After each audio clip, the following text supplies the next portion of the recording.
Dendam memanggil dari gelap hutan, mantra kuno jadi penuntun jalan.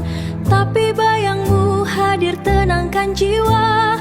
Haruskah ku tebus atau ku relakan cinta? ইন্দোনেশিয়ার একটি গ্রাম করং সেতান। প্রাকৃতিক সৌন্দর্যের এই লীলাভূমি শান্তির নির্মনে হলেও এখানকার মানুষরা মোটেও ভালো নেই, কেননা এখানে রক্ষকেই ভক্ষক। গ্রাম প্রধান বিসমান কালো জাদুর প্রভাব খাটিয়ে মানুষকে এখানে বানিয়েছে গোলাম। যে বা যারাই এখানে প্রতিবাদ প্রতিরোধ গড়ে তুলতে চায় তার পরিণাম হয় ভয়াবহ মৃত্যু। কিন্তু একদিন দেখা যায় এই খারাপ গ্রাম্য শাসকের নজর পড়ে গ্রামের সুন্দরী মেয়ে সুজানার উপরে, এবং তাকে কাছে পেতে সে সুজানার বাবা মাকে নৃশংসভাবে মেরে ফেলে। সুজানা সেদিন কেবল নিজের জীবন রক্ষা করতে গ্রাম ছেড়ে পালিয়ে গিয়েছিল। তবে সে ফিরে এসেছিল কালো শক্তি রপ্ত করে কালো জাদুর শামান হয়ে নিজের বাবা মার প্রতিশোধ নেওয়ার জন্য। কালো জাদুর মাধ্যমে সে একে একে সেই গ্রাম প্রধানের লোকদেরকে মারতে শুরু করে। কিন্তু তারপর কি হয়েছিল? এটি শুধুমাত্র একটি হরর মুভি নয়, এটি প্রতিশোধ আর ন্যায্যতার গল্প, যা এই মুভিকে ইন্দোনেশিয়ার বাকি সব মুভি থেকে আলাদা বানায়। এক্সপ্লেইন করতে যাচ্ছি সদ্য মুক্তিপ্রাপ্ত সিনেমা ইন্দোনেশিয়ান হরর প্রেতালা প্রেজেন্স সুজানা উইচক্রাফট। আর এই মুভির গল্পের সাথে কিন্তু সুজানার বাকি মুভিগুলোর কোনো মিল নেই। তো কি অবস্থা সবার? আমি শুভ্র থাকছি সম্পূর্ণ ভিডিও জুড়ে আপনাদের সাথে, আর আপনারা দেখছেন প্রেতালাপ। তাহলে চলুন চলে যাওয়া যাক ভয়ানক দুনিয়ায়, যেখানে আপনার ভয় করবে তার আগে চ্যানেলটি সাবস্ক্রাইব করে ফেলুন। ঘটনার শুরুতেই ছোট্ট একটা ঘরে আমরা একজনকে দেখতে পাই যার নাম বিসমান। সে একটা কবিরাজের কাছে গিয়েছে এবং এই গ্রামের মানে করং সেতান গ্রামের গ্রাম প্রধানের ছবি কবিরাজকে দেখিয়ে বলছে যে এই লোকটা যেন তাড়াতাড়ি মারা যায়, কেননা আমি হতে চাই এই গ্রামের গ্রাম প্রধান। সেখানে কবিরাজ তাকে বলছিল যে তুমি কি আসলে এটি করতে চাও? এটি করলে এর জন্য তোমার সম্পূর্ণ পাপ বহন করতে হবে, অনেক সমস্যা হবে। বিসমান বলে আপনি করুন, কোনো সমস্যা নেই, আমি সিদ্ধান্ত নিয়েই এসেছি। এরপরে আমরা দেখতে পাই বিসমান গ্রাম প্রধান হয়ে যায়। হওয়ার পর তার লোকেরা গ্রামের মানুষদেরকে সুদে ঋণ দিচ্ছিল আর ঋণ তুলছিল অন্যায় অত্যাচার করে। সেখানে একটা লোক গ্রাম প্রধানের লোকের কাছে গিয়ে বলে আমার এই মুহূর্তে ঋণ পরিশোধ করার মতো তেমন কোনো টাকা নেই, যদি আমাকে কিছু টাকা আবারও ধার দেন তাহলে কিছু একটা করে আমি পরিশোধ করে দেব। কিন্তু দেখা যায় লোকটির হাতের মধ্যে গ্রাম প্রধানের লোক একটা চাকু ঢুকিয়ে দেয় সাথে সাথে, আর তাকে পুড়িয়ে ফেলতে চাইছিল। কিন্তু কোনো এক কারণে এটি না করে তাকে নিয়ে চলে যায় বিসমানের কাছে।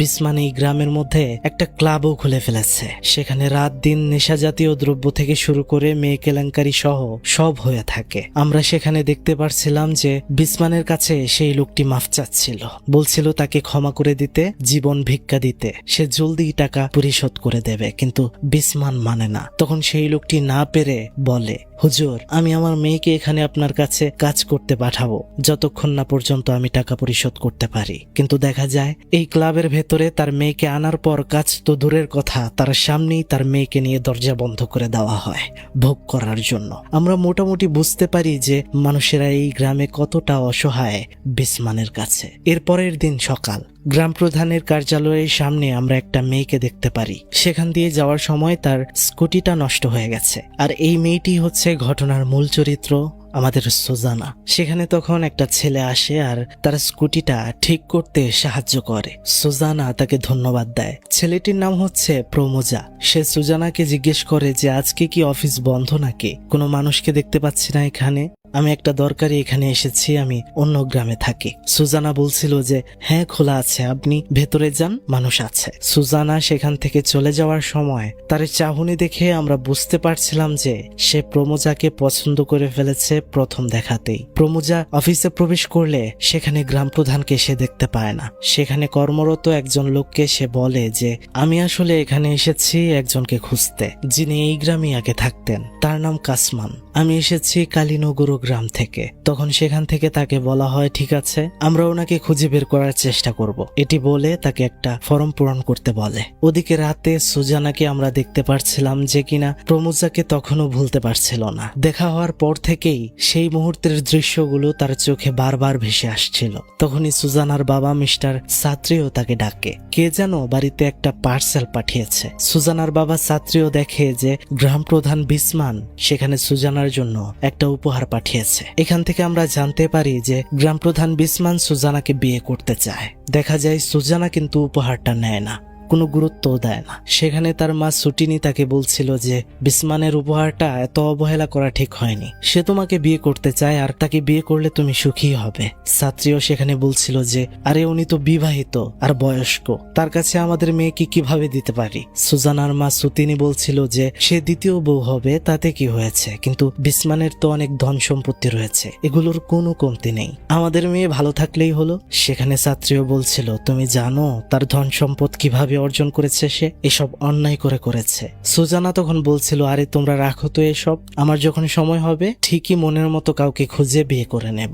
যাই হোক, তখনই দেখা যায় গ্রামের কিছু লোক সুজানার বাড়িতে এসেছে ছাত্রীর সাথে দেখা করতে এবং এসে বিসমানের বিষয়ে কিছু কথা বলছে। আর এই কথাগুলো বাড়ির বাইরে থেকে গ্রাম প্রধানের লোকেরা উকি দিয়ে শোনার চেষ্টা করছিল। ঘরের ভেতরে দেখা যাচ্ছিল যে গ্রামের সেই লোকগুলো সুজানার বাবাকে বলছিল যে এই গ্রামে বিসমান আমাদের উপর এত নির্যাতন করছে, ছাত্রীও তুমি পারো আমাদেরকে সহযোগিতা করতে। এখানে বলে নেওয়া ভালো যে মিস্টার ছাত্রীও একজন স্কুল শিক্ষক, খুবই সৎ আর ইমানদার একজন মানুষ।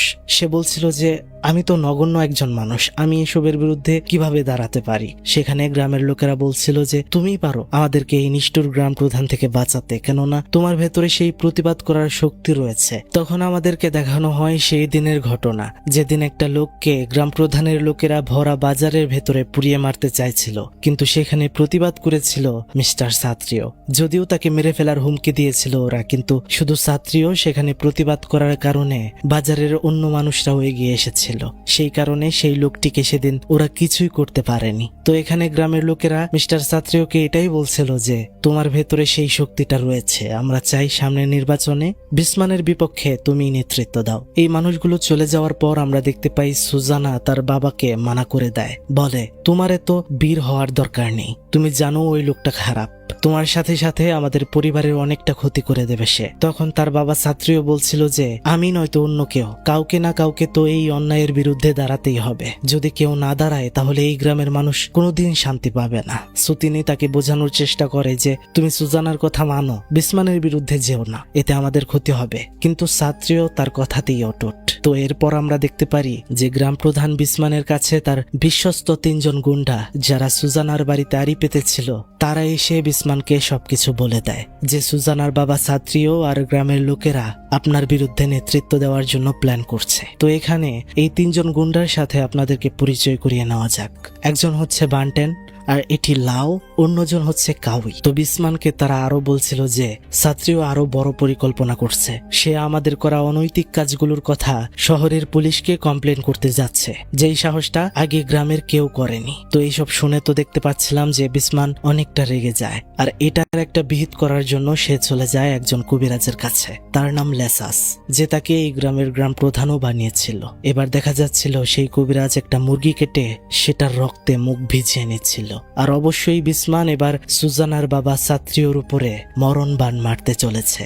দেখা যায় কবিরাজ ছাত্রীর ছবি নিয়ে সেখানে মন্ত্র পড়তে শুরু করে আর বিসমানকে মুরগির রক্ত খেতে দেয়। একটা চাকু নিয়ে ছাত্রীর ছবির উপরে গেঁথে দেয়, আর এই বাণ মারার বিনিময়ে কবিরাজকে বিসমান অনেকগুলো টাকা দেয়। এবার আমরা দেখতে পাচ্ছিলাম হঠাৎ করেই মাঝরাতে ছাত্রীও অদ্ভুত ভাবে উঠে যায়, তার সাথে সাথেই একটা আগুনের গোলা একদমই সুজানাদের বাড়িতে গিয়ে পড়ে। একটা বিকট শব্দে সুতিনি আর সুজানার ঘুম ভেঙে যায়। তারা বের হয়ে দেখতে পারে তাদের পোষা বিড়ালটা পুরো ঝলসে একদমই শেষ হয়ে গেছে। সুজানা বাথরুমের দিকে গিয়ে দেখতে পারে তার বাবা ছাত্রীও শরীরের মধ্যে পানি ঢালছে, তার নাকি গরম লাগছে, গরমে শরীরটা পুড়ে যাচ্ছে। তখন আমরা দেখতে পাচ্ছিলাম ছাত্রীর হাত পা সহ সব আগুনে ফুসকা পড়ার মতো হয়ে যায়। ছাত্রীও তো চিৎকার করছে।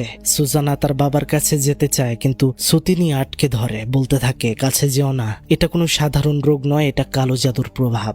আর দেখতে দেখতেই হাত পা থেকে রক্ত ঝরতে শুরু করে। সাথে সাথে ভেতর থেকে ইল মাছের মতো কোনো এক প্রাণী ভয়ানকভাবে বের হয়ে আসে, আর সেখানেই কাতরাতে কাতরাতে মিস্টার সাত্রিও শেষ হয়ে যায়। সেই খুশিতে আমরা দেখতে পারছিলাম ক্লাবে গিয়ে বিসমান মস্তি করছিল। সেখানে কাউই গিয়ে বলে যে বস, আপনার স্ত্রী শ্রীমতী তো সুজানাদের বাড়িতে গিয়েছে সুজানার কাছে। বিসমান তখন বলে ওঠে, তোমরা কেন তাকে আটকালে না? সে কেন গেল সেখানে? শীঘ্রই গিয়ে তাকে আটকাও। সে জানে যে আমি সাত্রিওকে কালো জাদু করেছি। এটা কোনোভাবে যদি সুজানাকে সে বলে দেয় তাহলে সুজানা আমাকে কোনোদিন বিয়ে করবে না। যেই কথা সেই কাজ।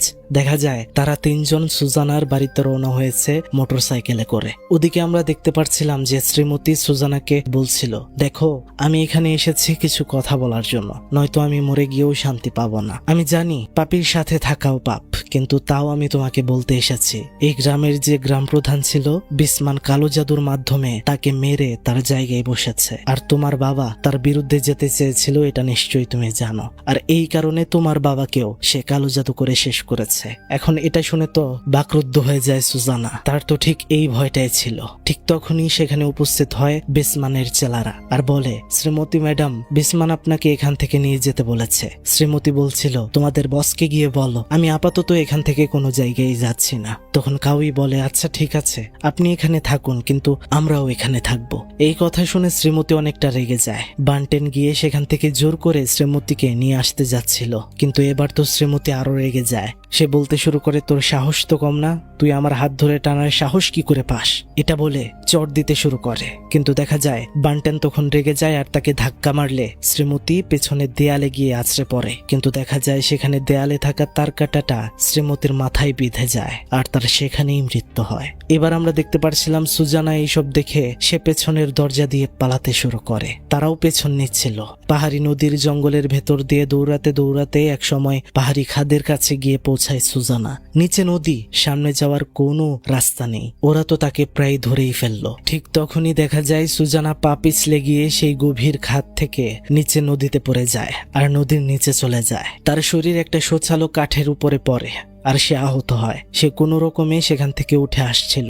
এদিকে আমরা দেখতে পাচ্ছিলাম বিসমানের বউ শ্রীমতী যে মারা গেল, এতে তার বিন্দুমাত্র কোনো দুঃখ বা আফসোস ছিল না। সে তার চেলাদেরকে জিজ্ঞেস করে যে সুজানা কোথায়, কিন্তু দেখা যায় তারা সম্পূর্ণ সত্যটা গোপন করে ভয়ে। শুধু বলে, বস, আপনার বউ মারা যাওয়ার পর সুজানা পালিয়ে গিয়েছিল, তাকে আর আমরা খুঁজে পাইনি। যাই হোক, বিসমান বলছিল যে যে কোনো মূল্যে সুজানাকে বের কর। কিন্তু এদিকে আমরা দেখতে পাচ্ছিলাম যে পাহাড়ি নদীর প্রবল স্রোত সুজানা কে ভাসিয়ে নিয়ে যায় অন্য একটা গ্রামে, অর্থাৎ কালীনগর গ্রামে। সে ততক্ষণে জ্ঞান হারিয়েছে। সেখান দিয়ে তার দেহ ভেসে যাওয়ার সময় আমরা দেখতে পাচ্ছিলাম নদীর উপরে তীরে বসে ধ্যান করছিল প্রমোজা, যে সুজানার গ্রামে এসেছিল আর সুজানার তার সাথে পরিচয়ও হয়েছিল। দেখা যায় এবার প্রমোজা সুজানার দেহকে নদী থেকে তুলে আনে আর সুজানাকে নিয়ে চলে যায় তার নিজের খালার বাড়িতে। তার খালার নাম হচ্ছে গায়ত্রী। বলে রাখা ভালো, তিনি একজন কবিরাজ। গায়ত্রী প্রমোজাকে বলছিল যে তুমি যেহেতু এই মেয়েটাকে এখানে এনেছো, তাই যতদিন না পর্যন্ত সে ভালো হয়, সুস্থ না হয়, জ্ঞান ফিরে না আসে, ততদিন এখানে থেকে যাও। দেখা যায় দিনের পর দিন অনেক ঔষধ, অনেক চিকিৎসার পর সুজানার জ্ঞান ফিরে আসে। গায়ত্রী তাকে জিজ্ঞেস করে যে তোমার নাম কি? সে উত্তর দেয় সুজানা। তার মানে তার এখনো জ্ঞান রয়েছে। গায়ত্রী বলে যে আমার নাম গায়ত্রী, আমার বোনের ছেলে প্রমোজাই তোমাকে বাঁচিয়েছে। পাশ থেকে আরো একটি মহিলা বলে ওঠে, আমার নাম হচ্ছে বাউক। সুজানা প্রায় 3 সপ্তাহের মতো অজ্ঞান হয়ে পড়েছিল আর তার রিকভার করতে আরো অনেকটা সময় লাগবে। দেখা যায় প্রতিদিন একটু একটু করে প্রমোজা সুজানাকে সুস্থ করে তুলছে। এর মাঝে এক সময় প্রমোজা সুজানাকে জিজ্ঞেস করে যে তোমার সাথে আমার আগেও দেখা হয়েছে তোমাদের গ্রামে, মনে আছে? অনেকক্ষণ পর সুজানা উত্তর দেয়, হ্যাঁ মনে আছে। প্রমোজা তো এখনো জানেই না যে সুজানা তাকে কতটা পছন্দ করে। তো দেখতে দেখতে কেটে যায় আরো 2টি সপ্তাহ। প্রমোজা বাইরেই কাটছিল। ঠিক তখনই একটা মহিলা তার বাচ্চাকে কোলে নিয়ে পাশে একটা ঘরে চলে যায় যেখানে গায়ত্রী ছিল, আর সেখানে গিয়ে তার হাজবেন্ডের নামে নালিশ জানায়। সে বলে, আমার স্বামী আমাকে বিয়ের পর থেকেই অনেক টর্চার করে, জ্বালায়। সে আমার সন্তানকেও শেষ করে দিতে চায়, সব সময় নেশা করে। আমি আর এই কষ্ট সহ্য করতে পারছি না। দয়া করে আমার স্বামীকে আপনি মুক্তি দিন। গায়ত্রী জিজ্ঞেস করে মানে তুমি কি বলতে চাইছো? মহিলাটি বলে যে তাকে শেষ করে দিন। এখন এইসব আমরা দেখতে পাচ্ছিলাম প্রমুজা আর সুজানা লুকিয়ে লুকিয়ে শুনছিল আর দেখছিল। দেখা যায় প্রমুজা তখনই সেই ঘরের ভেতরে ঢুকে পড়ে আর দেখতে পারে সেখানে রয়েছে অনেক অনেক কালো জাদুর জিনিসপত্র। সে বুঝে যায় তার খালা একজন কালো জাদুকর। প্রমুজা ছোট থেকেই জানতো তার খালা একজন এমন কবিরাজ যে কিনা গাছপালা দিয়ে মানুষের রোগ সারিয়ে তোলে, কিন্তু তিনি বহু ঈশ্বরবাদ বা শয়তানকে কাজে লাগিয়ে কালো জাদু করে তা সে একদমই জানতো না। দেখা যাচ্ছিল তার খালা তাকে বলছিল যে তোমাকে নিষেধ করেছিলাম এই ঘরে ঢুকতে। প্রমুজা বলছিল আপনি এইসব করে বেড়ান, তা আমার জানা ছিল না। কিন্তু দেখা যায় প্রমুজার এই কথাতে কোনো কিছুই যায় আসছিল না গায়ত্রীর। সে প্রমুজাকে এখান থেকে চলে যেতে বলে আর তাই হয়। এখান থেকে বের হয়ে যায় প্রমুজা, কিন্তু দেখা যায় সুজানা সেই ঘরে ঢুকে। সেখানে কাজ করা বাউক নামের মহিলাটি গায়ত্রীকে বলছিল দেখুন এই মেয়েটি জোর করে এখানে প্রবেশ করেছে, আমি নিষেধ করেছিলাম। তখনই আমরা দেখতে পারি সুজানা গায়ত্রীর কাছে এসে বসে আর বলে দয়া করে আমাকে কালো শক্তি শেখান, আমি এটি শিখতে চাই যেন আমি আমার পরিবারের উপর জুলুম করার বাবাকে মেরে ফেলার প্রতিশোধ নিতে পারি সেই নিষ্ঠুর গ্রাম প্রধান থেকে, যেন পুরো গ্রামকে আমি বাঁচাতে পারি। আমি অসহায়, আমাকে সাহায্য করুন। গায়ত্রী বলছিল তুমি কি ঈশ্বরকে ভয় পাও না? সুজানা জিজ্ঞেস করছিল কেন? গায়ত্রী বলছিল যদি তুমি এই শক্তির সাধন শুরু করো তাহলে কিন্তু পরকালে তোমার জন্য নরকের দরজা খোলা থাকবে। দেখা যাচ্ছিল এই কথা শোনার পর সুজানা বলে যে ম্যাডাম আমার জন্য পরকালের নরক সেই গ্রামের মধ্যেই রয়েছে যেখান থেকে আমি এসেছি। এই কাজ যদি আমাকে নরকেও নিয়ে যায় তাও আমি এটি শিখতে চাই, আমি আমার সর্বোচ্চ শক্তি দিয়ে চেষ্টা করব। তখন দেখা যায় গায়ত্রী তাকে বলে যে আমিও এটি তোমাকে শেখাতে চাই। আমি অনেকদিন ধরেই এমন একজনকে খুঁজছিলাম যাকে আমার উত্তরাধিকারী হিসেবে আমি গড়ে তুলতে পারবো। আমি যে অর্জন করেছি তা শেখাতে পারবো। আমি মনে করি তোমার ভেতরে সেই শক্তিটাও আছে। আমি চেয়েছিলাম আমার বোনের ছেলে প্রমুজাকে এই জিনিসটা শেখাতে, কিন্তু সে অত্যন্ত ভালো মানুষ, সে ঈশ্বরের রাস্তা থেকে একদমই বিমুখ হতে চায় না। আমিও তাকে কখনোই জোর করিনি। তখনই বন্ধুরা এখানে গল্পের একটি টুইস্ট আসে। গায়ত্রী বলে যে তোমার ভেতরে অবশ্যই কোনো শক্তি লুকিয়ে আছে, যে কারণে এই কালো শক্তি রপ্ত করার জন্য তুমি যথেষ্ট। এটা আমি প্রথমেই বুঝে গিয়েছিলাম যেদিন তুমি এখানে থাকা বাউককে দেখতে পেরেছিলে। তুমি কি জানো এই বাউক কোনো মানুষ নয়, আসলে সে একটি জিন, আমার আনুগত্য করে। তাকে তুমিই একমাত্র দেখতে পেরেছো, প্রমোজা বা অন্য কেউ তাকে দেখতে পারে না। তোমার এই শক্তি রপ্ত করার জন্য অনেক কঠিন পরিস্থিতির মধ্য দিয়ে যেতে হবে। শ্বেত উপবাস পালন করতে হবে 7 দিন 7 রাত ধরে। সেই সময়টাতে তোমাকে দাঁড়িয়েই থাকতে হবে, বসা যাবে না, ঘুমানোও যাবে না। উপবাসের পর দক্ষিণ সাগরে গিয়ে স্নান করতে হবে, ক্রমাগত বহু ঈশ্বরবাদের পূজা করতে হবে, একা একা গভীর রাতে গুহার ভেতরে ধ্যান করতে হবে টানা 40 দিন, যেন তুমি তোমার কাঙ্ক্ষিত শক্তি অর্জন করতে পারো। আমরা দেখতে পাচ্ছিলাম সেই সব শর্তই ধীরে ধীরে পালন করছিল সুজানা, কিন্তু শেষে সে যখন গুহার ভেতরে ধ্যান করছিল সেখান থেকে আমরা দেখতে পাচ্ছিলাম যে বের হয়ে আসছিল ভয়ঙ্কর ভয়ঙ্কর কিছু জিন। তারা সেখানে এসেছিল সুজানার সাধনা ভঙ্গ করার জন্য। কিন্তু দেখা যায় ঠিক সুজানার মতোই আরো একটা জিন তখন তার কাছে আসে, যেটি অন্য জিনগুলোকে সেখান থেকে তাড়িয়ে দেয়। অর্থাৎ তার সাধনা পূর্ণ হয়েছে। তার মতো দেখতে জিন এখন সব সময় তার কাছেই থাকবে, সব সময় তার আদেশ পালন করবে। দেখা যায় সেই জিন তাকে একটি ছোট তরবারি দেয়, যেটা দিয়ে সে কালো জাদু করতে পারবে। যাই হোক, এরপর আমরা দেখতে পারি প্রমোজা আবারও গিয়েছে গ্রাম প্রধানের সাথে দেখা করার জন্য এবং বলছে সালাম নিবেন হুজুর, আমি একজনকে খুঁজছি, তার নাম কাসমান। সে অনেকদিন আগে এই গ্রামে থাকতো। বিসমান বলছিল যে সে কে হয় তোমার? প্রমোজা বলে যে তিনি আমার বাবা। আসলে আমার কাছে ওনার কোনো ছবি নেই, শুধু মায়ের ছবিটা রয়েছে, আমার মা মারা গিয়েছে। এটা বলে সে ছবিটা দেখায়। দেখতে পারছিলাম বিসমান সেখানে বলছিল তোমার বাবা ছিলেন একজন প্রতারক আর খারাপ মানুষ, সে একটা মহিলাকে গর্ভবতী করে পালিয়ে গিয়েছিল। প্রমোজা তখন জিজ্ঞেস করে যে হুজুর দয়া করে আমাকে বলুন তিনি কোথায় থাকেন, যতই হোক তিনি তো আমার বাবা। বিসমান বলে তিনি মারা গেছে। দেখা যাচ্ছিল বিসমান অনেকটা বিরক্ত। তাকে যে কফিটা খেতে দেওয়া হয়েছিল সেটা সে ফেলে দেয় আর বলে এরকম বিশ্রী কফি কে বানিয়েছে রে, পুরোই ঘোড়ার মূত্রের মতো। এটা বলে চলে যায়। প্রমোজাও চলে যায়। এখন সেই কর্মকর্তা যার নাম কিলুন সে বাহিরে যায় আর যে কফিটা বানিয়েছে মানে সেখানে কাজের লোক তাকে বলে তুমি এটা কি কফি বানিয়েছো? এই কফিটা নাকি ঘোড়ার মূত্রের মতো একদমই বাজে, আবারও বানিয়ে আনো আমাদের 3 জনের জন্য। তখন দেখা যায় সেই কাজের লোকটা অনেকটা বিরক্ত হয় আর একটা দুষ্ট বুদ্ধি আটে। সেটা হচ্ছে যে পেছনে একটা ঘোড়া ছিল। সত্যি সত্যি দেখা যায় যে সে সেই ঘোড়ার মূত্র সংগ্রহ করে সেখান থেকে কফি বানায় আর 3 জন কর্মকর্তাকে নিয়ে দেয়, যাদের নাম হচ্ছে কিলুন, তহির আর দিরান। এখন কিলবন তো এটা খেতে গিয়ে বলে, সত্যি সত্যি কি এটা গুড়ার মূত্র নাকি, এত বাজে খেতে? কাজের লোক বলে যে আরে না, এটা তো আমি ভেষজ উপায়ে বানিয়েছি। তখন দেখা যায় তারা এটাকে অনেক ভালো মনে করে খাচ্ছিল। যাই হোক, সেদিন সন্ধ্যায় দেখা যাচ্ছিল যে সুজানা পূর্ণভাবে কালো শক্তি রপ্ত করে তার নিজের গ্রামে অর্থাৎ করং সেতানে ফিরে আসে। সে তার বাড়িতে ঢোকার পর দেখতে পারে তার মা বিছানার মধ্যে আহত অবস্থায় পড়ে রয়েছে। তার অনেক জ্বর, দেখে বোঝা যাচ্ছিল যে তাকে অনেক মারধর সহ্য করতে হয়েছে। সুজানার মা সতিনী বলছিল যে মা, তুই কেন এখানে এসেছিস? বিসমানের লোকেরা প্রতিদিন এখানে আসে, তাদের জন্য আমাকে খাবার বানাতে হয়। তারা মাতাল হয়ে এখানে আসে আর আমাকে প্রচুর মারধর করে। আমি এই যন্ত্রণা আর সহ্য করতে পারছি না, তুই এখান থেকে চলে যা মা, আমি চাই না আমার মতো তোরও এই অবস্থা হোক। দেখা যাচ্ছিল এটা বলে সুজানার মা ইন্তেকাল করেন। আমরা দেখতে পারছিলাম সুজানা অনেক কান্নাকাটি করে, তার মাকে কবর দেয়, অনেক কান্নাকাটি করছিল। সেখানে আমরা গুরুস্থানে প্রমোজাকেও দেখতে পাই। সে সুজানার কাছে আসে এবং তার মায়ের মৃত্যুর খবর শুনে তাকে সান্ত্বনা দেওয়ার চেষ্টা করে। সুজানা প্রমোজাকে জিজ্ঞেস করছিল যে তুমি এখানে কেন? সে বলছিল যে গ্রাম প্রধান বিসমান আমাকে বলেছে যে আমার বাবা নাকি অনেক আগেই মারা গেছে, তাই তার কবরটা এখানে খুঁজতে এসেছিলাম। সে আরো বলে যে সুজানা, আমার মনে হয় তোমার এখানে থাকা উচিত হবে না, চলো আমার সাথে আমাদের গ্রামে ফিরে যাই, এখানে তোমার কেউ নেই। আসলে প্রমোজা জানেই না তার খালা গায়ত্রীর কাছ থেকে সুজানা কালো শক্তি আয়ত্ত করে এসেছে এখানে। তখনই দেখা যায় সেখানে বিসমান আসে আর বলে, সুজানা, তোমার পরিবার এভাবে শেষ হয়ে গেছে, এই কারণে আমি অনেক ব্যথিত, তোমাকে আমি অনেক খুঁজেছি, তুমি কোথায় ছিলে? আসলে বিসমান ভাবছিল যে সে যে সুজানার বাবা মায়ের মৃত্যুর জন্য দায়ী এটা সুজানা জানেই না, সুজানাও এটি তাকে বুঝতে দেয় না। দেখা যায় বিসমান সুজানাকে তার বাড়িতে নিয়ে যায় এবং তাকে বিয়ের প্রস্তাব দেয়, কিন্তু সেখানে সুজানা বলে, আমি আপনার প্রস্তাবে রাজি হব, কিন্তু আমার শর্ত আছে। প্রথমে আমার বাবাকে যে কালো জাদু করেছে, মেরেছে, তাকে আমার সামনে হাজির করতে হবে। আর আপনার 3 জন লোক, কাউই, বান্টেন, লাও, তারা যে আমার মাকে অত্যাচার করে মেরে ফেলেছে, তাদেরকে শাস্তি দিতে হবে। এরপরেই আমি আপনার প্রস্তাব গ্রহণ করব।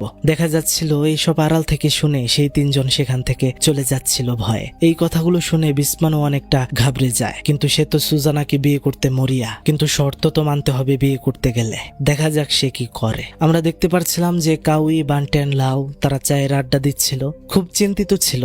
বান্টেন সেখানে বলে যে আমাদের বস বিসমান সুজানার জন্য অনেক পাগল, সুজানা আমাদের নামে বিচার দিয়েছে, এবার নিশ্চয়ই বিসমান তার পছন্দের কবিরাজ লেসাসকে দিয়ে আমাদের উপর কালো জাদু করবে। কিন্তু সেখানে লাও বলছিল, আরে না, এমনটা হতে যাবে কেন? বিসমান আমাদের ভাইয়ের মতো, শুধু বস নয়। সেখানে কাউই বলছিল যে বিসমান শুধু উপর দিয়ে আমাদেরকে ভাই বলে রে, আসলে সে একজন নিকৃষ্ট মানুষ, তাকে বিশ্বাস করা উচিত নয়, সে যে কোনো কিছু করতে পারে। সেখানে বান্টেন বলছিল যে এই সুজানার জন্যই সবকিছু হচ্ছে, তাকেই শেষ করে দিতে হবে, তাহলেই সব সমস্যার সমাধান হয়ে যাবে। আমরা দেখতে পাচ্ছিলাম সে বাইক নিয়ে এবার চলে যায় সুজানার বাড়িতে। ভেতরে সে কাউকেই দেখতে পায় না। সে যখন অন্য একটা রুমে ঢুকে তখনই সেখানে সে দেখতে পারে অনেক অনেক কালো জাদুর জিনিসপত্র। সে বুঝে যায় এখানে গড়বড় রয়েছে, কিন্তু ততক্ষণে দরজাটা লেগে যায়। সে সামনে দেখতে পাচ্ছিল সেখানে একটা বিষধর সাপ। অন্যদিকে আমরা দেখতে পাচ্ছিলাম সুজানাকে, যে কিনা বাড়ির বাহির থেকে বসে বান্টেনের উপর কালো জাদু করছিল। বান্টেন তো ভয়ে দরজা ভেঙে কোনো রকমে সেখান থেকে চলে যাচ্ছিল। সে বাইক চালু দেওয়ার সময় দেখতে পারে তার হাতে চাবি না, সাপ রয়েছে। সে কোনো রকমে সেখান থেকে বেঁচে রাস্তা দিয়ে আসার সময় একটা গাড়ি দেখতে পায়। সেই গাড়ির ভেতরে উঠে গাড়ি চালিয়ে সেখান থেকে চলে যেতে চাইছিল, কিন্তু আমরা দেখতে পাচ্ছিলাম তার প্যান্টের ভেতর দিয়ে সাপ প্রবেশ করে আর তার 2 পায়ের মাঝখানে অসংখ্যবার কামড় দিতে শুরু করে। দেখা যাচ্ছিল সেই ব্যথায় নিয়ন্ত্রণ হারিয়ে ফেলে বান্টেন এবং গাড়িটা সেখানেই উল্টে যায়। সে মারা যায় না, তবে অনেকটা আহত হয়। সে যখনই গাড়ি থেকে কোনো রকমে বের হয় সেখানেই তখন গাড়িটা ব্লাস্ট হয় আর তার শরীরে আগুন লেগে যায়, শরীর পুড়তে শুরু করে। একটু সামনে মাটিতে পানি জমেছিল, আগুন নিভাতে সে কোনো রকমে সেখানে গড়াগড়ি খায়, কিন্তু লাভ হয় না। বিসমানের কাছে খবর গেলে সে হাসপাতালে যায়, যেখানে বান্টেনকে বেডে শুয়ে রাখা হয়েছে। তার এতটাই ভয়াবহ অবস্থা হয়ে গেছে যে তার শরীর পুরোপুরি ব্যান্ডেজ দিয়ে লাগানো, সে শরীরে নাড়াতে পারছিল না। এত ব্যথা, এত কষ্ট সে নিতেই পারছিল না, শুধু বলছিল, দয়া করে আমাকে মুক্তি দিন বস, আমি এই কষ্ট সহ্য করতে পারছি না, আমাকে মুক্তি দিন। দেখা যায় এতবার সে বলছিল, সেই কারণে বিসমানও একটা বালিশ নিয়ে তার মুখে চাপ দেয়। সেখানে তখনই কাউই আর লাও চলে আসে। দেখতে পারে বিসমান তো বান্টেনকে মেরে ফেললো। বিসমান বলছিল, আরে না, এটি আমি ইচ্ছে করে করিনি, সে আমাকে এটা করতে বলেছিল, তার অনেক কষ্ট হচ্ছিল, ঈশ্বরের কসম, বিশ্বাস কর। তখন লাও বলছিল, দয়া করে আপনার মুখে ঈশ্বরের নাম নেবেন না, আপনার কথা ঈশ্বর শুনবে না। আসলে তারাও বুঝে যায় যে সত্যি সত্যি সুজানার কথায় তাদের সবাইকে মারতে চাইছে বিসমান। দেখা যায় সন্ধ্যাবেলা প্রমোজা সুজানার কাছে যায় খাবার দেওয়ার জন্য। বলে, তুমি এখানে কিভাবে খাচ্ছ থাকছো, এখানে এভাবে থাকা তোমার উচিত নয়, তুমি পরবর্তী শিকার হতে পারো বিসমানের, এখান থেকে চলে যাওয়া উচিত। সুজানার সেই এক কথা, সে প্রতিশোধ নেবে বিসমানের উপর। প্রমোজা অনেক বলছিল যে বুঝতে পারছো না কেন, চলো আমার সাথে চলে যায়, কিন্তু সুজানা রাজি হয় না। সুজানা তাকে জিজ্ঞেস করে যে তুমি এখনো কেন রয়েছো এখানে। প্রমোজা বলে, বিসমান আমার বাবার বিষয়ে অনেক কিছুই জানে, কিন্তু সে অনেক কিছু আমার থেকে লুকাচ্ছে, বলছে না। আমি সেই সব কথা জানার পরেই এখান থেকে যাব। যাই হোক, কথাবার্তা শেষে প্রমোজা সেখান থেকে চলে যায়। পরদিন সকাল আমরা লাউকে দেখতে পাচ্ছিলাম যে তার স্ত্রীর সাথে নিজের বাড়িতেই ছিল। আর তখনই অন্য পাশে আমরা দেখতে পাচ্ছিলাম যে সুজানাও কালো জাদুর জিনিসপত্র নিয়ে বান মারার জন্য রিচুয়াল শুরু করেছে। আর তখনই অদ্ভুতভাবে লাউ অন্যরকম হয়ে যায়, সে এখন কালো শক্তির সম্পূর্ণ কন্ট্রোলে চলে যায়। দেখা যাচ্ছিল সে সামনে থাকা নারকেল গাছে উঠতে শুরু করে। তার স্ত্রী মনে করে হয়তো লাউয়ের নারকেল খেতে ইচ্ছে করেছে তাই গাছে উঠছে, কিন্তু আমরা দেখতে পাচ্ছিলাম নিচেই ছিল নারকেল ছেলার একটা তীক্ষ্ণ রড। দেখা যায় তখনই সেই নারিকেল গাছের উপর থেকে লাউ নিচে পড়ে যায়, আর নিচে সেই রডের উপরে পড়ে যায়, আর তার একটা পাতো জঘন্যভাবে ভেঙে যায়। কি ভয়াবহ অবস্থা! কিন্তু সে মারা যায় না, তাকে হসপিটালে ভর্তি করা হয়। বিসমান সেখানে গিয়ে দেখে লাউয়ের এই অবস্থা। সেখানে কাউই বলছিল, বিসমান আপনি কেন এখানে এসেছেন?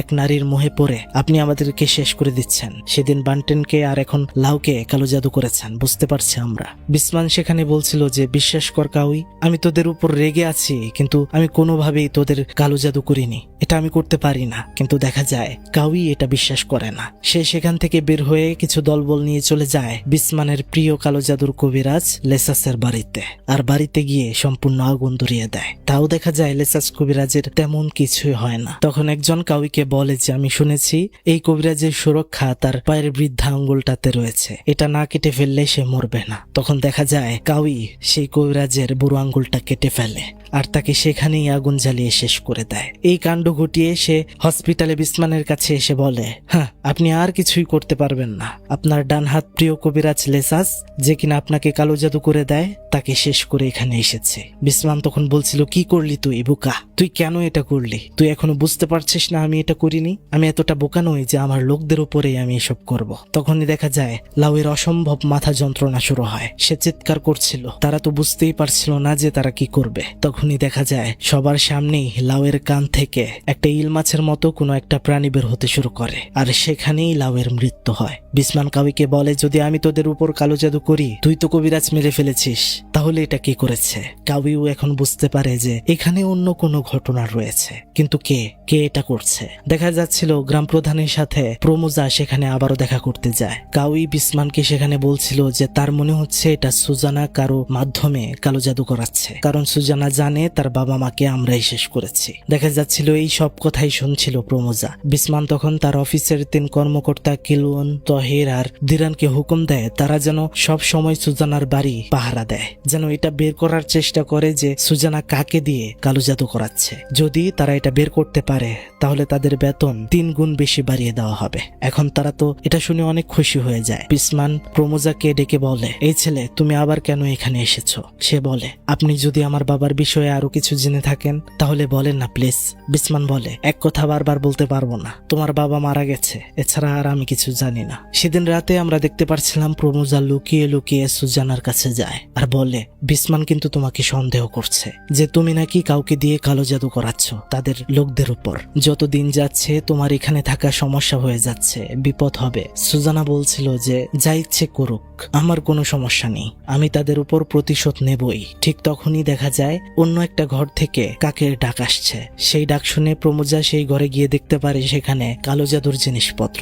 এবার সে তো বুঝে যায় যে সুজানা নিজেও এই কালো শক্তি রপ্ত করেছে তার খালা থেকে। সে বলতে থাকে যে এটা কি তুমি ঠিক করলে? তোমার এটা কেন করতে হলো? আমি জানি তুমি এটা গায়ত্রী খালার থেকে শিখেছো, কিন্তু এটা কেন করলে? সুজানা বলে, আমার এটা শিখতে হয়েছে প্রতিশোধের জন্য। প্রমোজা বলছিল, এটা কোনো রাস্তা হতে পারে না, তুমি যদি ঈশ্বরের কাছে চাইতে তাহলে তিনিই বিচার করতেন, কিন্তু তুমি তো নরকের লোকের রাস্তা বেছে নিচ্ছ। দেখো তুমি এরকম মেয়ে নও, তুমি ভালো, তুমি ফিরে আসো। সুজানা বলছিল, দেখো আমি ঈশ্বরকে এখনো বিশ্বাস করি, কিন্তু এতদিন তিনি আমার কোনো কাজেই আসেননি। অনেক দোয়া করেছি, অনেক কিছুই করেছি, কিন্তু আমার বিচার আমি পাইনি। যারা আমার পৃথিবী ছিল, আমার মা বাবা, তাদেরকে যারা মেরেছে তাদের প্রতিশোধ নেওয়ার জন্য আমার এই রাস্তাটাই ভালো মনে হয়। পরকালে আমি নরকে থাকলেও এই পৃথিবীতে আমি নরকের মধ্যেই রয়েছি, কেননা আমি এখনো প্রতিশোধ নিতে পারিনি। ঠিক তখনই বাইরে থেকে আওয়াজ। তিনজনের একজন কর্মকর্তা দিরান সুজানার বাড়িতে এসেছে দেখার জন্য, কেননা তার মনে হচ্ছে বাড়ির ভেতরে কেউ একজন রয়েছে। সে তখন বাড়িটা তল্লাশি করছিল। তখনই সেও দেখে ফেলে পানের বাটার নিচে কালো জাদুর জিনিসপত্র লুকানো। সে তো বুঝে যায় যে সুজানা নিজেই কালো জাদু করছে। সে ভয়ে ভয়ে কোনো রকমে সেখান থেকে বের হয়ে চলে যায়। প্রমোজা এতক্ষণ লুকিয়েছিল। সে বের হয়ে সুজানাকে বলে যে এখন যে সে জেনে গেল, সে তো গিয়ে বিসমানকে সত্য কথাটা বলে দেবে। তখন সুজানা তখন হেসে হেসে বলে যে তুমি চিন্তা করো না, সে কিছুই বলতে পারবে না। দেখা যায় দিরান তহির আর কিলওয়ানকে গিয়ে বলে যে আমি জেনে গেছি কালো জাদু কে করছে। এটা বলে সে আর তাদের কিছুই বলে না। সে দৌড়ে বিসমানের কাছে যেতে শুরু করে। অন্যদিকে আমরা দেখতে পারি সুজানা দরজা খুলে দিচ্ছিল প্রমোজাকে এখান থেকে চলে যাওয়ার জন্য, কেননা তার প্রতিশোধ সে নিয়েই ছাড়বে। প্রমোজা সেখান থেকে চলে যাওয়ার সময় তাকে কাউই আর তার লোকেরা অ্যাটাক করে আর তাকে নিয়ে যায় বিসমানের আড্ডাখানায়, ক্লাবে। বিসমান তাকে জিজ্ঞেস করে যে তুমি সুজানার বাড়িতে কি করছিলে। প্রমোজা বলছিল যে আমি তাকে জানাতে গিয়েছিলাম যে তোমরা তার উপর নজরদারি করছো। দেখা যায় সেখানে বিসমান তাকে মার দেয়। সেখানে কর্মকর্তা দিরান বিসমানকে এসে বলতে চাইছিল যে আমি জানি কালো জাদু কি করছে, কিন্তু সুজানার নামটা সে নিতেই পারছিল না, মুখে বারবার আটকে আসছিল। এদিকে দেখা যায় সুযোগ বুঝে সুজানা চলে যায় বিসমানের বাড়িতে। সেখানে বিসমানের ছবি নিয়ে আলাদা একটা রুমে কালো জাদু শুরু করে, বিসমানকে বান মারার চেষ্টা করে। কিন্তু দেখা যায় সেখানে বিসমানও পৌঁছে যায়। বিসমান বাড়িতে পৌঁছানোর পর তার সাথে ঘটতে থাকে অদ্ভুত ঘটনা। হঠাৎ করে কোনো একটা ভয়ানক শক্তি তাকে ছুঁড়ে ফেলে দেয়, কিন্তু তার কিছুই হয় না। কিন্তু এদিকে সুজানাকেও কোনো একটা শক্তি আক্রমণ করেছে। তার ভেতর থেকে রক্ত বের হচ্ছিল। সেই শব্দ পেয়ে বিসমান সেখানে গিয়ে দেখতে পারে সুজানাই এখানে কালো জাদু করছিল তার বিরুদ্ধে। যা বোঝার বিসমান বুঝে যায়। সুজানার জ্ঞান ফিরে আসলে সে দেখতে পারে সে বিছানার মধ্যে বেঁধে রাখা অবস্থায়। বিসমান তাকে বলছিল যে তাহলে তুমি দীর্ঘ কয়েক মাস এই গ্রামের বাহিরে ছিলে, এই কারণে কালো জাদু চর্চা শিখে তারপর এখানে প্রতিশোধ নিতে এসেছো। ভালো ভালো, তবে জেনে রাখো আমি কোনোদিন কালো জাদু চর্চা করিনি বা কালো জাদু শক্তি শিখেওনি। তবে আশেপাশে আরো কয়েকটা গ্রাম পর্যন্ত আমার অনেক শামানদের সাথে পরিচয় রয়েছে, আর তাদের মধ্যে কেউ একজন আমার আত্মাকে প্রোটেক্ট করে। এত সহজে আমি মারা যাব না। যাই হোক, এত কিছুর কি প্রয়োজন? পুরনো শত্রুতা ভুলে যাও, আমাকে বিয়ে করতে রাজি হও। সুজানা তাকে বলছিল যে তোমার তিনজন লোক যারা আমার মাকে মেরেছে তার মধ্যে একজন এখনো জীবিত রয়েছে, সে মরা না পর্যন্ত আমি রাজি হব না। তখন দেখা যায় বিসমান সেখান থেকে চলে যায় অন্য একটা কবিরাজের কাছে যে অনেক পাওয়ারফুল, এবং বিসমানকে সেই কবিরাজেই বিপদ আপদ থেকে সংরক্ষিত করে এসেছে অনেক দিন। সেখানে সে সুজানার ছবি দেয় আর বলে এই মেয়েকে আমি বিয়ে করতে চাই, কিন্তু সে তার সুস্থ মস্তিষ্কে কখনোই আমাকে মেনে নেবে না। তাকে এমন কিছু করো যেন সে সবকিছুই ভুলে যায়, শুধু আমার আনুগত্য করে, আমি যা করি তাই শুনে। তখন আমরা দেখতে পারছিলাম কবিরাজ সেটি করতে রাজি হয়। সেখানে আমরা দেখতে পারছিলাম এই কবিরাজ এতটাই খতরনাক যে তার একটা পা ছিল একদম ঘোড়ার মতো। হয়তো কোনোভাবে পা নষ্ট হওয়ার পর সে ঘোড়ার পা লাগিয়েছে। যাই হোক, বিসমান যখন বাড়িতে আসে সুজানার কাছে যায়। কর্মকর্তা কিলওয়ান দরজার উপাস থেকে উকি দিয়ে ভেতরে দেখছিল যে সুজানা তার সাথে আর কোনো খারাপ আচরণ করছে না। সে আজকে তার কথা শুনছে, কেমন যেন অন্যরকম হয়ে গেছে। কিলওয়ান বুঝে যায় যে বিষয়টার মধ্যে কোনো ঘটকা রয়েছে। সুজানা আগের মতো নেই। এরপরে আমরা দেখতে পারি বিসমান একটি রুমে গিয়েছে যেখানে সে আটকে রেখেছিল প্রমোজাকে। সেখানে গিয়ে সে বলে যে তুমি সত্যি করে বলো তো যে তুমি এই গ্রামে আবারও কেন ফিরে এসেছো? প্রমোজা বলে বিশ্বাস করুন অন্য কোনো কারণ নেই, আমি এসেছি আমার বাবার খোঁজ নিতে। বিসমান তখন বলে যে আমি তোমার বাবার খোঁজ দেব যদি তুমি আমাকে কয়েকটা সত্যি প্রশ্নের উত্তর দাও। তুমি কি সুজানাকে ভালোবাসো? এটা আমার জানতে হবে, কেননা আমি খুব শীঘ্রই তাকে বিয়ে করতে যাচ্ছি। দেখা যায় এই কথা শুনে প্রমোজা একদমই রেগে যায়, বলে এটা কোনোভাবেই সম্ভব না, এটা আমি হতে দেব না, সুজানা রাজি হবে না। কিন্তু তারা ঘরের বাইরে বের হলে দেখা যায় সেখানে সুজানা ঘর ঝাড়ু দিচ্ছিল, যেখানে বিসমানের সমস্ত কথাই মেনে নিচ্ছিল সুজানা, তার কথা মতোই চলছিল। প্রমোজা এটা দেখে তো অবাক হয়ে যায়। সে বিসমানকে বলতে থাকে যে তুই নিশ্চয়ই তার সাথে এমন কিছু করেছিস যে সে অন্যরকম হয়ে গেছে। সে বিসমান বিসমানকে মারতে চেষ্টা করে, কিন্তু কাউই তার লোকদেরকে নিয়ে তাকে ধরে মার দেয়। কিন্তু বিসমান বলে যে তাকে মারতে হবে না, ছেড়ে দে, তার গ্রামে পৌঁছে দেওয়ার ব্যবস্থা কর। যাই হোক, সন্ধ্যার সময় আমরা দেখতে পাচ্ছিলাম যে প্রমোজা এখনো যায়নি, বরং সে গ্রাম প্রধানের অন্যান্য ভালো কর্মকর্তাদেরকে নিয়ে সুজানাকে কিডন্যাপ করে গাড়ি দিয়ে নিয়ে যায় খালা গায়ত্রীর কাছে ভালো করার জন্য। তখন গায়ত্রী তাকে ঘরের মধ্যে নিয়ে বসায়, মাথার মধ্যে ধরে মন্ত্র পড়তে যাবে, দেখা যায় তখনই সুজানা তাকে ধরে ফেলেছে, মন্ত্র পড়তে দিচ্ছে না। অন্যদিকে দেখা যাচ্ছিল সেই কবিরাজকে যে সুজানাকে একটা পুতুল দিয়ে কন্ট্রোল করছিল। গায়ত্রী সুজানাকে জিজ্ঞেস করে, কে রে তুই? সুজানাকে কন্ট্রোল করা সেই বৃদ্ধ কবিরাজ বলতে থাকে, আমি কে তা তোর জানতে হবে না, আপাতত তুই এইটা জান মৃত্যুর অভিজ্ঞতা কেমন। সেখানে অনেক ধস্তাধস্তি হচ্ছিল দুজনের ভেতরে, কিন্তু গায়ত্রী কোনোভাবেই পেরে উঠছিল না সেই কবিরাজের সাথে। তখনই দেখা যায় গায়ত্রী তার হাতের আঙুল থেকে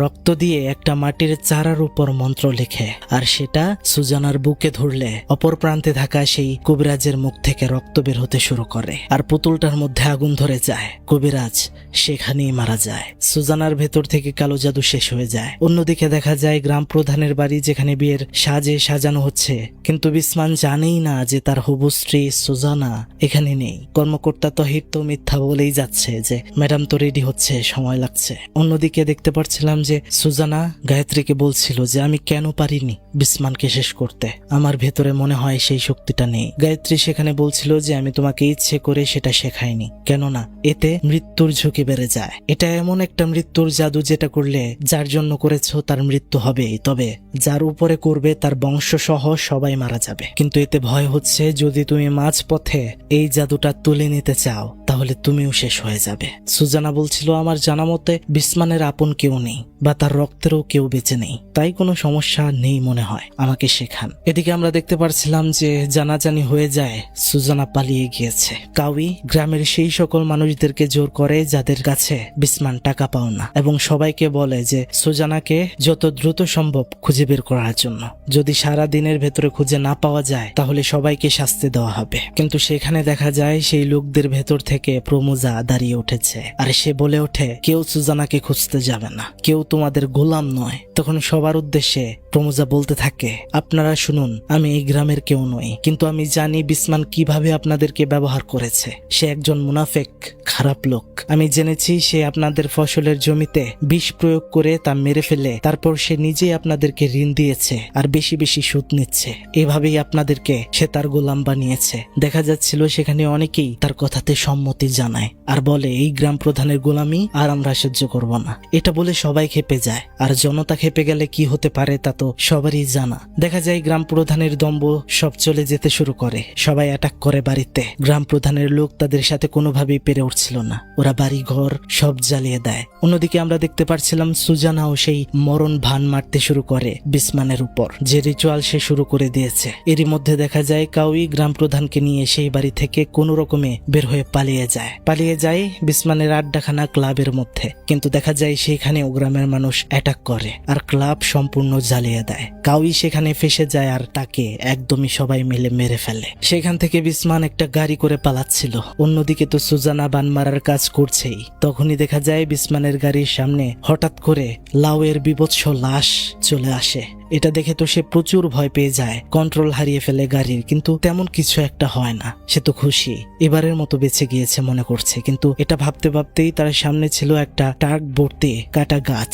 গাড়ির সাথে সম্পূর্ণ তার গাড়ি ধাক্কা লাগে, গাছগুলো তার গাড়ির ভেতর দিয়ে এপার ওপার হয়ে যায়। বোঝা যায় বিসমান হয়তো মারা গিয়েছে, কিন্তু না, সে মারা যায়নি, তবে সে এমন ভাবে আটকে গিয়েছিল যে বেরো হতে পারছিল না। ইতিমধ্যেই সেখানে পৌঁছায় প্রমোজা। বিসমানের এই অবস্থা দেখে সে বাঁচানোর চেষ্টা করে, কিন্তু পারে না, কারণ কালো জাদুর শেষ পেরেকটা অলরেডি সুজানা মেরে দিয়েছে।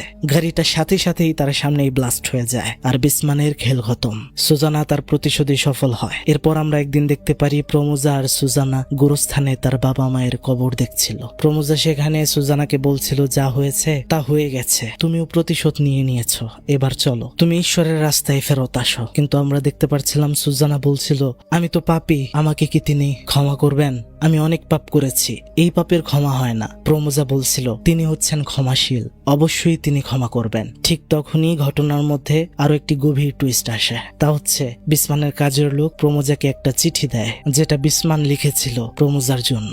সে যখন চিঠিটা পড়ছিল তখন আমরা জানতে পারি আসল বিষয়। বিসমান চিঠিতে লিখেছিল যে, প্রমোজা, আমি তোমার বাবা, আমি তোমার মায়ের সাথে অন্যায় করেছিলাম, আমি ভালো মানুষ নই, তাই তোমাকে আমার পরিচয় দেইনি। তবে আমি তোমার বাবা এটা জানার পরে তোমার যতটা খারাপ লাগবে তার থেকে আমার অনেক গুণ বেশি ভালো লেগেছিল যখন আমি জেনেছিলাম তোমার মতো এত ভালো একজন সন্তান রয়েছে আমার। পারলে আমাকে ক্ষমা করে দিও। এখন এটা পড়ার পর তো অবাক হয়ে যায় প্রমোজা, কিন্তু আমরা দেখতে পারি চিন্তায় পড়ে গেছে সুজানা। সে একা একা বাড়িতে চলে যায়, দরজা বন্ধ করে রেখেছিল। প্রমোজা তার সাথে দেখা করতে আসে, কিন্তু সে দেখা করে না, দরজা খোলে না। সে বলছিল যে আমি একটা ভুল করেছি, আসলে বিসমান যে তোমার বাবা তা আমি জানতাম না।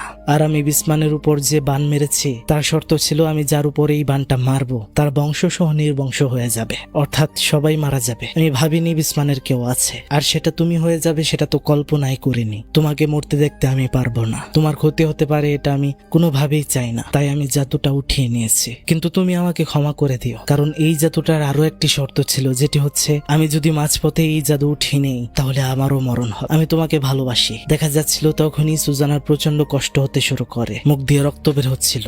প্রমোজা তো নিজেও সুজানাকে ভালোবাসে, ভেতরে যাওয়ার চেষ্টা করছিল, তাকে বাঁচানোর চেষ্টা, কিন্তু হঠাৎ করেই বিকট আওয়াজ। দরজা ভেঙে ভেতরে প্রবেশ করার পর দেখতে পারে চারপাশে রক্ত ছিটে ছিটে রয়েছে, আগুন জ্বলছে, আর নিচে পড়ে রয়েছে সুজানার নিথর দেহ। তার পেটটা একদমই ফেটে গেছে। এরপর দিন আমরা দেখতে পারি নতুন সকাল। প্রমোজা গ্রামবাসীর উদ্দেশ্যে বলে, আমি নিজেই বিসমানের সন্তান। আমার বাবা একজন খারাপ লোক ছিলেন, এটা সবাই জানেন। উনি যে অন্যায় করে গিয়েছেন আমি তা ঠিক করতে চাই। অন্যায় ভাবে যেভাবে ওনার কাছ থেকে আপনাদের ঋণ নিতে হয়েছিল, জমি বন্ধক রাখতে হয়েছিল, যেহেতু বিসমানের ছেলে হিসেবে এখন সবই আমার, তাই সব রকম ঋণ থেকে, জমি থেকে আপনাদের মুক্ত করে দিলাম। এবার আপনারা চাইলে গ্রামে যাকে খুশি তাকেই গ্রাম প্রধান বানাতে পারেন। মুভিটির ঘটনার শেষে দেখা যায় জাদু এমন এক বিভীষিকা যা আপনাকে এই দুনিয়াতে সব পাশে কিন্তু দাঁড়িয়েছিল সুজানার, কিন্তু প্রমোজা তাকে এটি করলে এই দুনিয়ার মধ্যে খারাপ, আর পরকালে তো জাহান্নাম রেডি। তো সম্পূর্ণ মুভিটি কেমন লাগলো আপনাদের কাছে তা কিন্তু অবশ্যই কমেন্ট বক্সে জানাতে একদমই ভুলবেন না। ভালো লাগলে like, comment, share, subscribe must, এগুলো করাই লাগবে, কেননা এমন অসাধারণ হরর গল্পের সিনেমা সব সময় পেতে আমাদের সাথেই থাকতে হবে। আজকের মতো বিদায় নিচ্ছি, দেখা হচ্ছে নেক্সট এক্সপ্লেইনে। ভালো থাকবেন সবাই, ভালো রাখবেন সবাইকে। বিদায় নিচ্ছি, আল্লাহ হাফেজ, আসসালামু আলাইকুম।